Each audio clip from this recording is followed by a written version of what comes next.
Everyone, अस्सलाम वालेकुम, नमस्ते, सत श्री अकाल एंड जय श्री राम। कैसे हैं आप लोग? Welcome back once again. मैं हूं Saima Peerzada and you are watching Saima Peerzada reaction channel. तो आज की वीडियो में हम रिएक्ट करेंगे इंडियाज़ मोस्ट पावरफुल इंडिया के बारे में हमें जानने को मिलेगा बहुत कुछ। सो यस, चलते हैं वीडियो की तरफ। और वीडियो अच्छी लगे लाइक कीजिएगा, शेयर कीजिएगा एंड सब्सक्राइब करना बिल्कुल मत भूलिएगा। सो गाइस, चलते हैं वीडियो की तरफ और वीडियो देखते हैं। I am super duper excited to watch this video. So here we गो।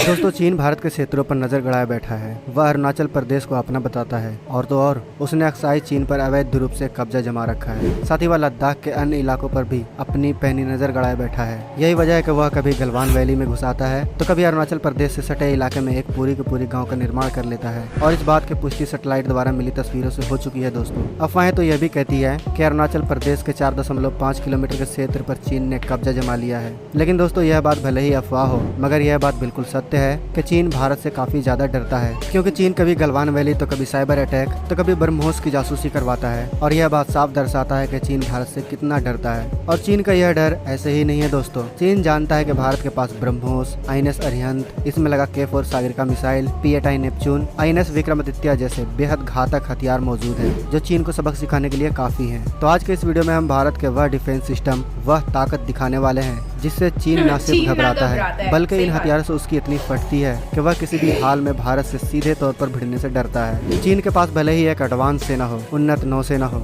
और हाईटेक वायुसेना हो, लेकिन चीन को पता है कि अगर चीन ने भारत पर हमला किया तो दुनिया के कई देश भारत के साथ खड़े हो जाएंगे। और खुद भारत भी अपने आप में इतना शक्तिशाली है कि वह खुद भी चीन को ऐसा सबक सिखा सकता है कि दोबारा उसको अपने पैरों पर खड़े होने के लिए 10 को लग जाएंगे। दोस्तों, तो आइए दिखाते हैं भारत के वह ताकत, वह डिफेंस सिस्टम जो न सिर्फ भारत की ताकत है बल्कि यह हथियार हर भारतीयों की शान और गर्व है। पहला, P-8I टोही विमान। जैसा कि आपको पता है कि चीन दिन प्रतिदिन हिंद महासागर में अपनी मौजूदगी बढ़ा रहा है और इसी मौजूदगी पर बारीकी से नजर रखने के लिए काम आता है P-8I टोही विमान। हम आपको बता दें कि यह सिर्फ समुद्र में ही दुश्मन पर नजर नहीं रखता बल्कि यह लद्दाख जैसे पहाड़ी इलाके वाले सीमा में भी दुश्मन के हरकतों पर बारीकी से नजर रख सकता है। आपको यह जानकर हैरानी होगी कि चीन के साथ चले 73 दिनों तक डोकलाम गतिरोध के दौरान भारत ने चीनी सैनिकों की गतिविधि पर नजर रखने के लिए नौसेना का P-8I विमान तैनात किया था। P-8I टोही विमान को निगरानी रखने के मामले में सबसे अव्वल दर्जे का माना जाता है। P-8I विमान का ऑफ ऑपरेशन रेंज 3000 किलोमीटर तक है,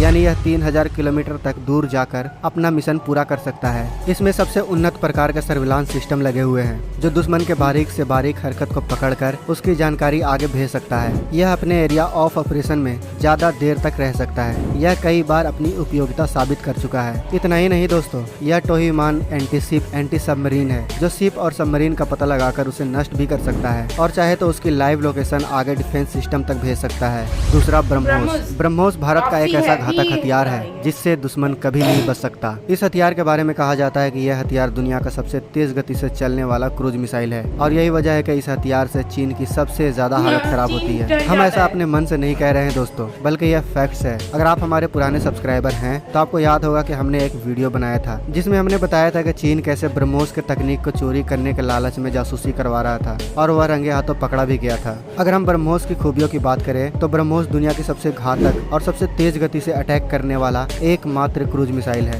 इसके रफ्तार के आगे दुनिया का कोई भी डिफेंस सिस्टम, कोई भी आर्मी नहीं टिक सकती। यह अपने टारगेट पर बिजली के रफ्तार से हमला करता है जो दुश्मन को संभलने तक का मौका नहीं देता। अगर हम इसके स्पीड की बात करें तो इसकी स्पीड 2.8 मैक की है, यानी यह आवाज की गति से लगभग 3 गुना अधिक रफ्तार से उड़ती है। यह सुपरसोनिक क्रूज मिसाइल है। इसकी रेंज 450 किलोमीटर तक है, लेकिन मीडिया रिपोर्ट्स के अनुसार इसकी रेंज 700 किलोमीटर तक हो चुकी है। यह मिसाइल 20 किलोमीटर पर अपना रास्ता बदल लेता है। बेहद अधिक रफ्तार और रास्ता बदलने के कारण यह मिसाइल किसी भी डिफेंस सिस्टम द्वारा मार गिराया नहीं जा सकता। जरा सोचिए दोस्तों, P-8I विमान दुश्मन के किसी टारगेट को लॉक करके उसकी जानकारी ब्रह्मोस को दे दे और ब्रह्मोस उस पर हमला करने के लिए लॉन्च हो जाए तो कोई माई का लाल ब्रह्मोस को रोक पाएगा। वो तीसरा तो आईएनएस बर्बाद हो अरिहंत, जाएगा यह देश वो। की पहली परमाणु पनडुब्बी है। यह पानी, हवा और आकाश तीनों जगह मार करने में सक्षम है। आईएनएस अरिहंत के आने के बाद ही भारत एक न्यूक्लियर ट्राइड देश बना था। आपको पता नहीं कि न्यूक्लियर ट्राइड देश किसे कहा जाता है? तो हम आपको बता दें कि जो देश तीनों जगहों से मतलब पानी, धरती और आकाश तीनों तरफ से परमाणु हथियार दागने में सक्षम हो, उसे न्यूक्लियर ट्राइड देश कहा जाता है। अरिहंत में 750 किलोमीटर और 350 किलोमीटर की मिसाइलें शामिल हैं, जो परमाणु वारहेड ले जाने में सक्षम है।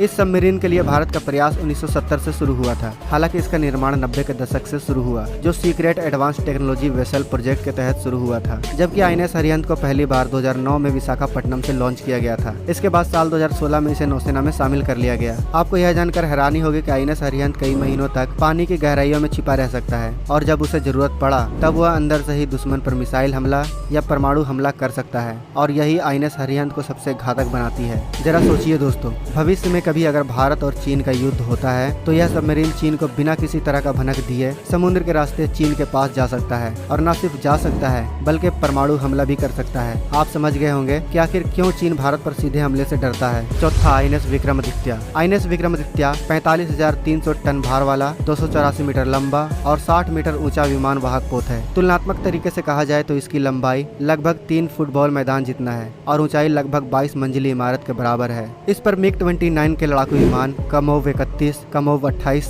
ALH ध्रुव और चेतक हेलीकॉप्टर सहित 30 विमान और एंटी मिसाइल सिस्टम तैनात रहती हैं, और इस वजह से इसके 1000 किलोमीटर के दायरे में कोई भी दुश्मन का लड़ाकू विमान या युद्धपोत नहीं फटक सकता। 1600 क्रू मेंबर के लिए 18 मेगावाट जनरेटर से बिजली तथा ऑस्मोसिस प्लांट से 400 टन पीने का पानी उपलब्ध रहता है। किसी देश के लिए एयरक्राफ्ट कैरियर होना कितना महत्वपूर्ण है, आप इस बात से अंदाजा लगा लो कि दुनिया भर में सिर्फ और सिर्फ 9 देशों के पास ही एयरक्राफ्ट कैरियर मौजूद है। एयरक्राफ्ट कैरियर युद्ध में कितना अहम भूमिका निभाते हैं, आप इस बात से अंदाजा लगा लो कि यह अपने आप में ही एक पूरी की पूरी सेना के बराबर होती है। एयरक्राफ्ट कैरियर चाहे तो एक पूरे के पूरे देश को तबाह कर सकता है। 1971 के भारत पाक युद्ध में भारतीय एयरक्राफ्ट कैरियर ने अहम भूमिका निभाई थी। अगर भारत के पास उस समय एयरक्राफ्ट कैरियर न होता तो पाकिस्तान के 2 टुकड़े नहीं हो पाते। तो दोस्तों, ये थे भारत के आन बान शान और गर्व से भर देने वाले भारतीय हथियार, और इन्हीं सब हथियारों की वजह से चीन भारत से सीधे तौर पर उलझने से डरता है। अगर आप इन हथियारों के बारे में जानकर गर्व महसूस कर रहे हैं तो इस वीडियो को लाइक और ज़्यादा से ज़्यादा शेयर करें दोस्तों, और ऐसे ही दिलचस्प वीडियो के लिए हमारे इस चैनल को सब्सक्राइब करना बिल्कुल भी ना भूलें।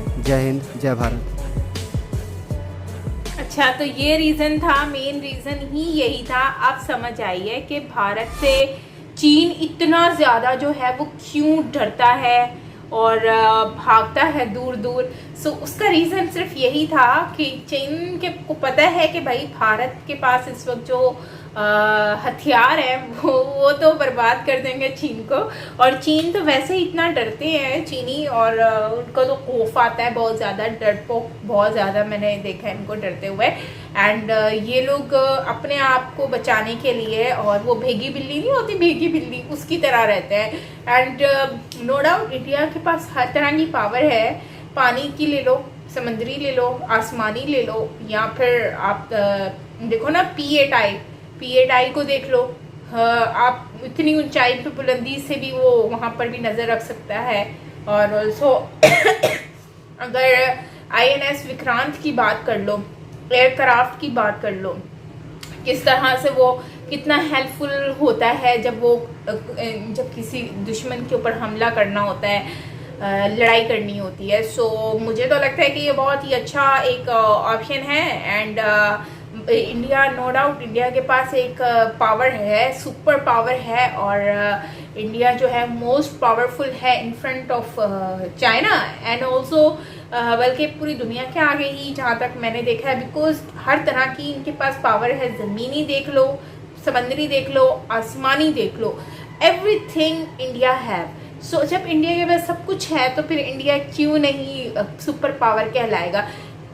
मुझे तो बहुत अच्छा लगा वीडियो, और काफ़ी इम्पोर्टेंट इंफॉर्मेशन भी थी इसमें, और इंडिया के बारे में हमें जानने को मिला। चाइना जो है वो इंडिया से क्यों डरता है, क्यों इंडिया से भागता है दूर दूर, वो पता चला।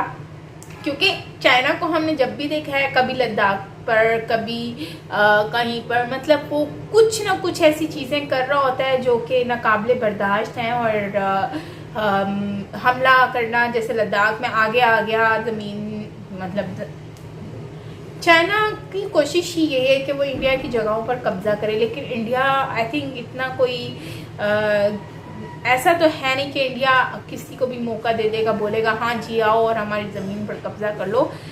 Now it is impossible and मुझे उम्मीद है कि सब कुछ अच्छा होगा आने वाले वक्त में। बट चाइना कभी भी कोई पंगा लेने से पहले वो ये ज़रूर सोचेगा कि हम जो पंगा ले रहे हैं जिससे वो हम कंट्री नहीं है। और नाउ ऑल्सो चाइना पंगा लेता भी नहीं है क्योंकि वो समझता है सारी चीज़ों को। चाइना और इंडिया के साथ आई थिंक कोई भी अभी पंगा ले नहीं सकता, बिकॉज इंडिया के पास अभी INS विक्रांत है, हो my God aircraft, and also इनके पास हर तरह की अभी सुपर पावर है जो कि इंडिया से लोगों को, दुश्मनों को दूर रखने में बहुत ही ज़्यादा हेल्पफुल नज़र आती है। सो गाइज आप लोग क्या कहते हैं इसके बारे में, वो आप तो मुझसे शेयर कीजिएगा कमेंट सेक्शन में। एंड ऑल्सो अच्छी वीडियोस शेयर किया करें गाइज, और इस तरह से ही बैंड बजाते रहें चाइना की।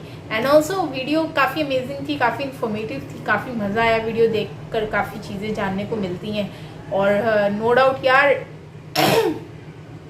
ये जो समंदरी दिखाया था इन्होंने, दैट वाज सुपर अमेजिंग यार, क्योंकि जहाँ तक मुझे याद है इस तरह की पावर थी जो पाकिस्तान और भारत की जब लड़ाई बांग्लादेश के साथ लड़ाई हो रही थी, तो भारत ने बांग्लादेश की हेल्प करते हुए पाकिस्तान से जब जंग किया था, तो उस वक्त भी आई थिंक ये समंदरी बहुत ज़्यादा काम आया था।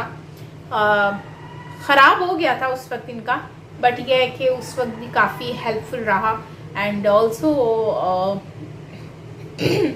उस टाइम पे बहुत ज़्यादा ये समंदरी और आसमानी ये जो पावर है भारत के पास बहुत हेल्पफुल रही थी। सो जिसकी वजह से पाकिस्तान के मतलब बांग्लादेश बन गया पाकिस्तान से अलग होकर। एंड खैर बांग्लादेश तो आज भी वो लोग अप्रिशिएट करते हैं इस चीज़ को और मानते भी हैं, और मानना भी चाहिए यार, जाहिर सी बात है। भारत ने बहुत कुछ जो है वो बांग्लादेश के लिए किया भी है, that is good. So guys ये थी हमारी आज की वीडियो। लेकिन एक बात मैं हमेशा करती हूँ कि भारत और चाइना हमेशा कुछ भी हो जाए, लड़ाई हो जाए, लेकिन अपनी जो इम्पोर्ट एक्सपोर्ट का सिस्टम है वो कभी ख़त्म नहीं करते। जबकि हमारे पाकिस्तान की अगर बात कर लें तो आप देखें सारा कुछ सिस्टम ही बंद हो गया है, बंद कर दिया, क्योंकि पाकिस्तान और भारत, भाई क्या हो गया, इम्पोर्ट एक्सपोर्ट का सिस्टम तो ख़त्म होना ही नहीं चाहिए। तिजारत कारोबार का सिस्टम बंद नहीं होना चाहिए, बाकी सब कुछ करो लेकिन ये नहीं होना चाहिए। लेकिन चाइना और भारत का रिलेशन चाहे जितना भी ख़राब हो जाए, लेकिन कभी भी वो अपना बिजनेस ठप नहीं करते, बंद नहीं करते, क्योंकि उनको पता है कि यार कामयाब, और दोनों ही कामयाब कंट्री हैं, क्योंकि उनको पता है कि बिज़नेस कैसे होता है। सो यही वजह है कि आज भारत बहुत ज़्यादा आगे है, और साथ में चाइना भी काफ़ी आगे है, लेकिन सुपर पावर के हिसाब से देखें तो Bharat well done. And also मैंने व्लॉग अपलोड किया साइमा पिर्ज़ा द व्लॉग चैनल पर, ज़रूर जाकर वॉच करें। आपको कराची के बारे में कुछ जानने को मिलेगा, रोड्स कराची के देखने को मिलेंगे, कराची कहाँ पर पहुँचा है, कराची की डेवलपमेंट, कराची की चीज़ें, उसमें आपको कुछ ना कुछ देखने को मिलेगा। मैंने एक छोटा सा व्लॉग बनाया है वॉकिंग का कराची क्लिफ्टन एरिया में, सो यकीनन आप जाकर देखें, आपको यकीनन अच्छा लगेगा। एक छोटी सी एफर्ट है जो कि मैंने आपसे शेयर किया। एंड ऑल्सो एक और व्लॉग आने वाला है, बहुत ही अमेजिंग है। उस व्लॉग के बारे में मैं आपसे कल शेयर करूँगी, और यह है कि व्लॉग आने वाला है, सो बी रेडी, ओके। और सरप्राइज है। सो गाइज मिलते हैं नेक्स्ट वीडियो के साथ, till then take care, bye bye.